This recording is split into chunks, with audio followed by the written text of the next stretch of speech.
Okay, good morning ulit mga tol. So, today is November 8, 2024.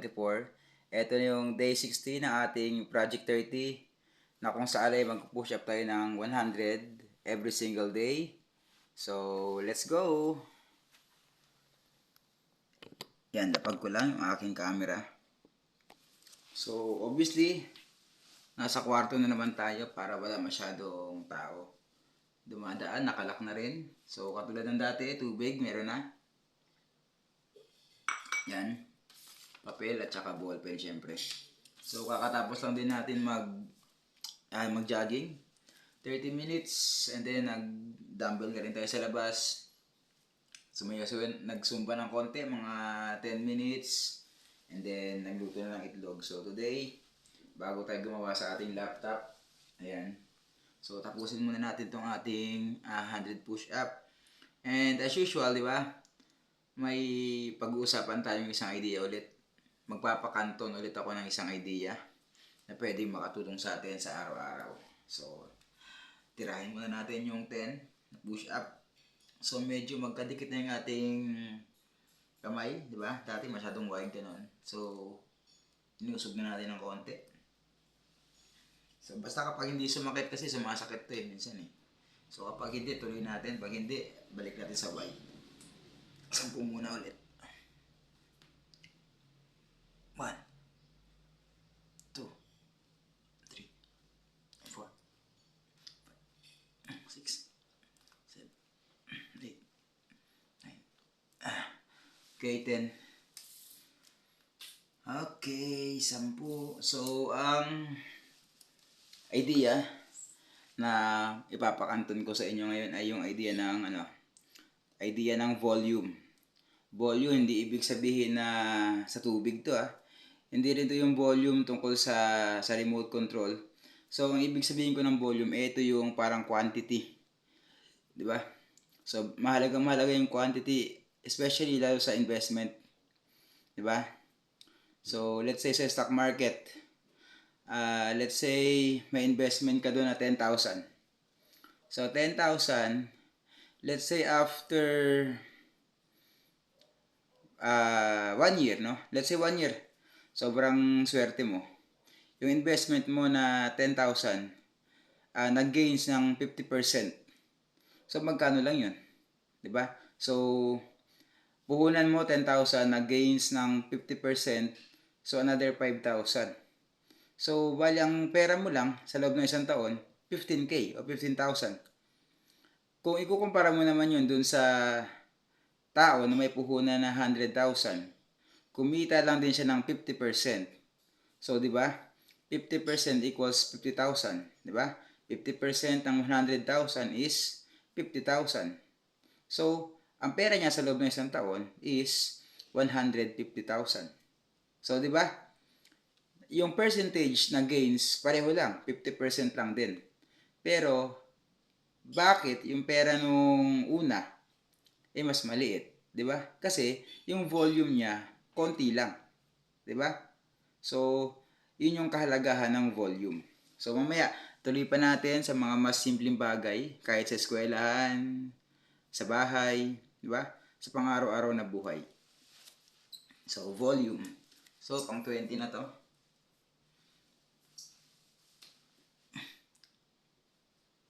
One, 2, 3, 4, 5, 6, 7, 8, 9, 10. Okay, 20. So, di ba? Another example. Doon naman tayo sa school. Di ba? Kadalasan, kapag may mga event, katulad sa Boy Scout, nagkakaroon yan ng fundraising, di ba? Minsan nagbibigay sila ng mga sobre. 10 sobre para sa mga bata. Tapos, ipapamigay mo doon yung 10 sobre na yun, ipapamigay mo sa mga bata. Diba? Let's say, ang quota mo ay 100. So, dahil nabigay ka ng 10 sobre, so, ini-expect mo na yung bawat bata ay magbibigay din ng 10. So, 10 sobre, pag bawat bata nagbigay ng 10, so, pagbalik sa'yo ng 10, meron kang 100. 'di ba? So volume mas marami. Pero yung iba naman hindi na, isang sobre lang.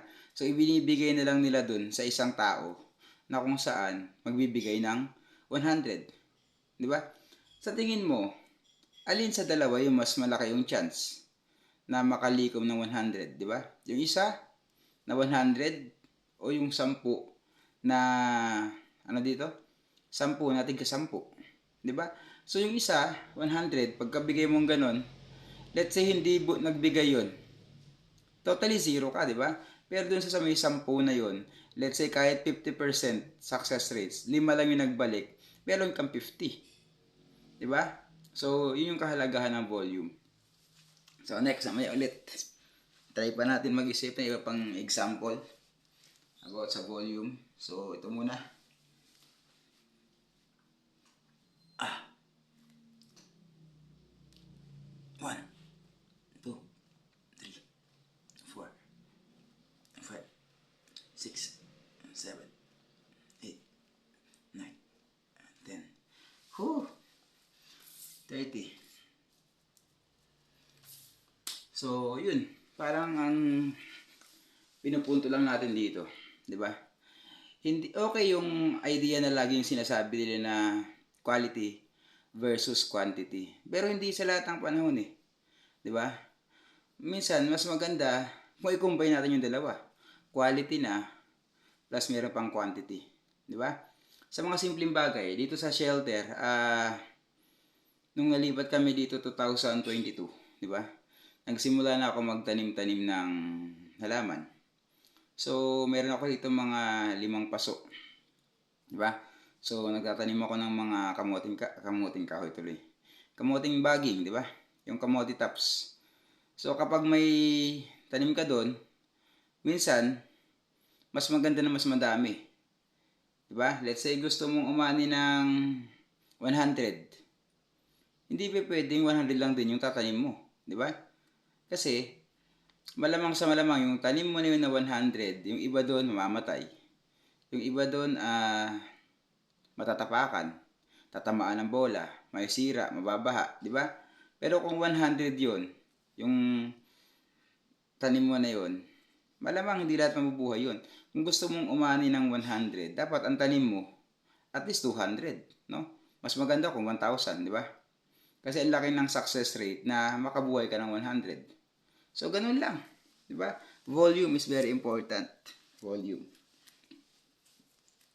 So, pang 40 na natin. 1, 2, 3, 4, 5, 6, 7, 8, 9, 10.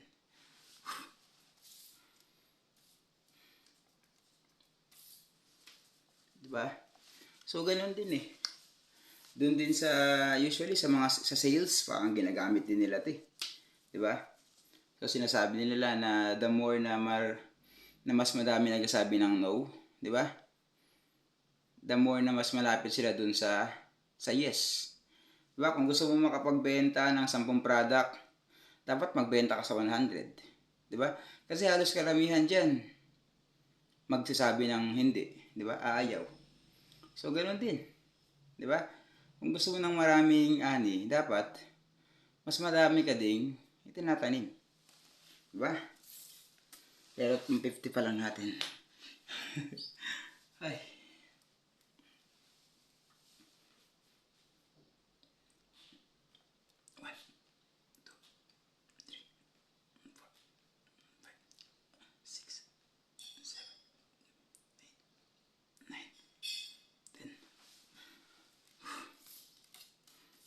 Okay.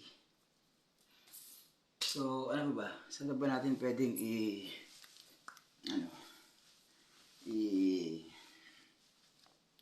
example, yung volume.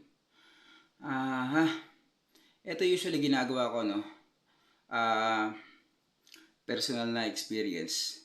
Let's say meron ako isang file na kailangan.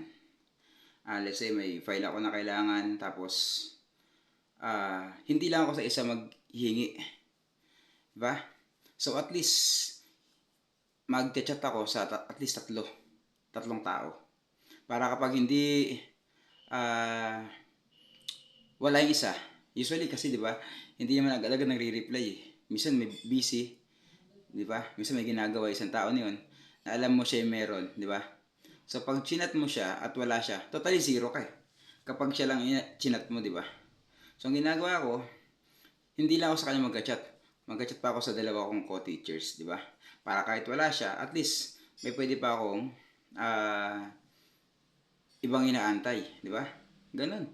Ganun kahalaga yung volume talaga, 'di ba? Kasi matutulungan ka nito na mas ma-achieve yung goal mo. Okay, pang 16 na natin 'to.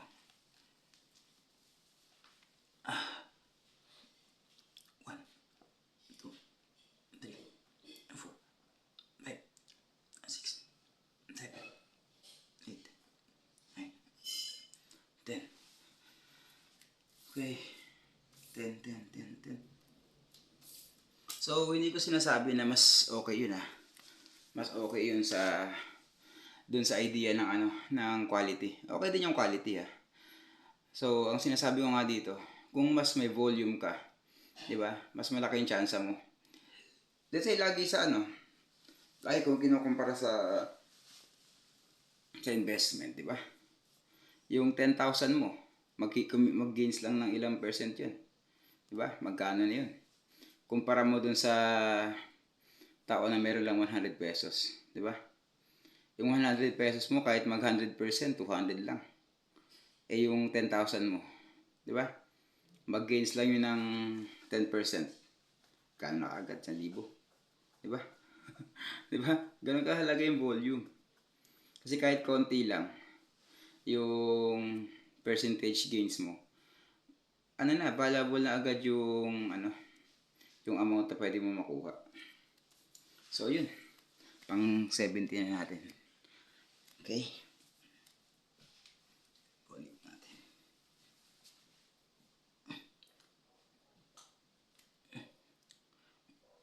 One, two, three, 4, 5, 6, 7, 8, 9, 10. Okay, 70. 70, 70. So, same thing. Let's say sa sapatos. 'Di ba? Sabi nila, mas maganda raw na konti lang sapatos mo. O isa lang, actually dapat isa lang para basta quality, 'di ba? Kumpara mo daw dun sa mga chipipay o hindi masyadong quality pero madami. Pero para sa akin, ang hirap nun eh. Let's say runner ka, isa lang sapatos mo. Eh kaso, during tumatakbo ka, nabasa. Eh di wala ka ng pampalit. 'Di ba? Nabasa yung sapatos mo, 'di ba? Wala ka nang gagamitin. 'Di ba? Let's say naihian ng pusa, di ang panghinon. Kailangan mo laban. So, ilang araw pa bago ka makatakbo ulit kasi kailangan mo siyang laban. Kailangan pa ipatuyo. Minimum 2 araw. 'Di ba? So, pero kung meron kang mga sapatos na hindi masyadong mamahalin, kasi meron kang 3, nabasa yung isa, 'di ba? Meron ka pang 2. O let's say na basa yung isa, nahihian ng pusa yung isa, may isa ka pa rin. 'Di ba? So yun yung kahalagahan ng volume, no?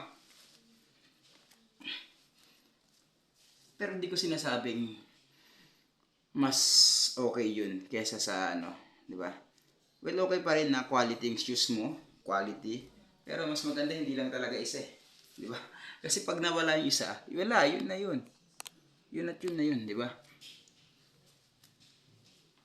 Hindi. Init. Ang init. 1, 2, 3, 4, 5, 6, 7, 8, 9, 10. Okay, 80. Diba? Kahit dun sa balik lang tayo sa investment kasi dun pumupunta yung isip ko diba? Sa investment, diba? Sinasabi nga nila na do not put all your eggs in one basket. Diba? Kasi sinasabi rin nila na yung mga multi-millionaires, yung mga millionaires, meron silang multiple sources of income. Hindi katulad natin ng mga normal na Pinoy, di ba? Usually, kung ano yung trabaho mo, yun na yung pinagkakakitaan mo. Yun na yung source of income mo, di ba? So, yung mga mayaman, di ba? Marami silang businesses para just in case hindi nag-work yung isa, di ba? Na-bankrupt yung isa. So, meron pa silang ibang options, di ba? Ganon din naman sa stock market. Hindi pa pwedeng naka-all in ka sa isang sa isang stock. Let's say nag-all in ka sa BDO, di ba? BDO dahil sobrang mahal na mahal mo ang BDO, feeling mo. Since yung pinakamalaking bangko, pinakasikat, nag-all in ka doon 1 million. Nagkaroon ng 'di ba? Di mo malaman eh. May mga pangyayari na biglang nagko-cause ng pagbagsak ng stock, 'di ba? Pag bumagsak yung stock na 10%, o di iyak tawa ka doon, 'di ba? Nakahuling ka sa video, tapos yung ibang stock nakita mo tumataas. Edi sobrang panghihinayang mo doon. So mas maganda ron volume, 'di ba? Actually, di lang volume, parang lumalabas ng diversification din, di ba? So yun din no, yung volume pwede mo rin maging yun. Hindi lang advantage. Pwede mo rin pala siya maging disadvantage. Let's say katulad nga sabi ko, naka-all in ka ng na 1M ka doon sa BDO. Then laki ng volume mo, di ba? Natalo ka lang din ng 10%, iyak tao ka na doon, di ba? So, ganun. Tapos, sa isang stock, 10,000 lang puhunan mo. Di, nas nag-gains ng 50%, magkano lang yun? Di ba? So, yung volume, pwede siyang maging against you. Pwede rin naman maging, yun, di ba? Advantage mo yun. So, depende. So, mas maganda na yung volume gamitin natin dun sa positive side. Di ba?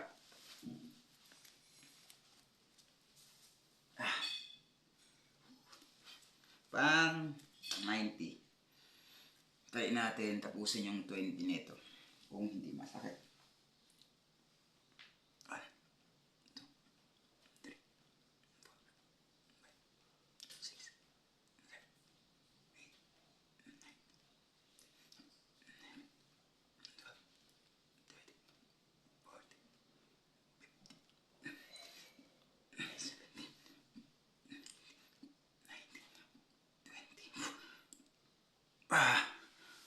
Okay. 21 okay na.